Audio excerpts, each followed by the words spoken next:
हुई ही वही जो राम रची राखा, को करी तर्क बनावे साखा। दोस्तों, श्री राम का विवाह और राज्याभिषेक दोनों शुभ मुहूर्त देखकर किए गए थे, फिर भी न वैवाहिक जीवन सफल हुआ, न ही राज्याभिषेक। और जब मुनि वशिष्ठ से इसका उत्तर मांगा गया तो उन्होंने साफ कह दिया, सुनो भरत, भावी प्रबल बिलखी कहे मुनिनाथ। हानि लाभ जीवन मरण यश अपयश विधि हाथ। अर्थात जो विधि ने निर्धारित किया है वही होकर रहेगा। न प्रभु राम के जीवन को बदला जा सका, न भगवान कृष्ण के, और न ही महादेव शिव जी सती की मृत्यु को टाल सके, जबकि महामृत्युंजय मंत्र उन्हीं का आवाहन करता है। न गुरु अर्जुन देव जी और न ही गुरु तेग बहादुर साहब जी और न दशमेश पिता गुरु गोविंद सिंह जी अपने साथ होने वाले विधि के विधान को टाल सके, जबकि आप सब समर्थ थे।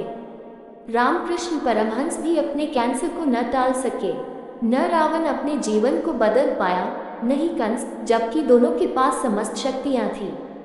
एक पौराणिक कथा के अनुसार भगवान विष्णु गरुड़ जी पर बैठकर कैलाश पर्वत पर गए। द्वार पर गरुड़ जी को छोड़कर श्री हरि खुद शिव से मिलने अंदर चले गए।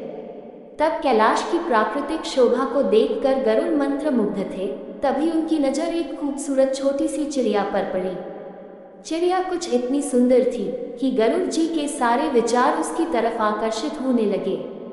उसी समय कैलाश पर यमदेव पधारे और अंदर जाने से पहले उन्होंने उस छोटे से पक्षी को आश्चर्य की दृष्टि से देखा। गरुड़ जी समझ गए कि उस चिड़िया का अंत निकट है और यमदेव कैलाश से निकलते ही उसे अपने साथ यमलोक ले जाएंगे।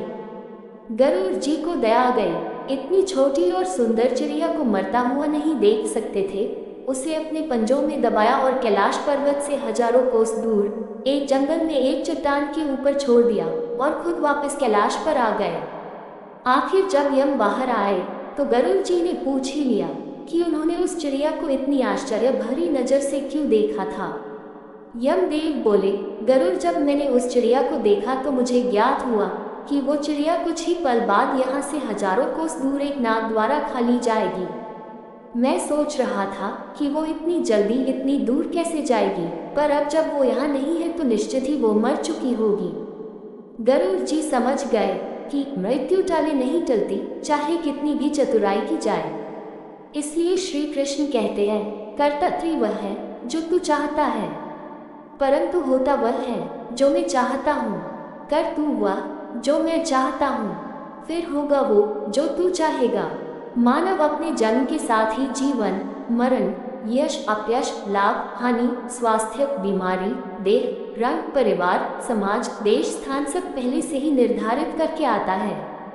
इसलिए सरल रहें, सहज मन वचन और कर्म से सत्कर्म में लीन रहें। दोस्तों, वीडियो अच्छी लगी हो तो वीडियो को लाइक शेयर और कमेंट में जय श्री कृष्णा जरूर लिखिएगा और हमारे चैनल को सब्सक्राइब करना बिल्कुल मत भूलिएगा। धन्यवाद। जय श्री कृष्णा। हरि हर।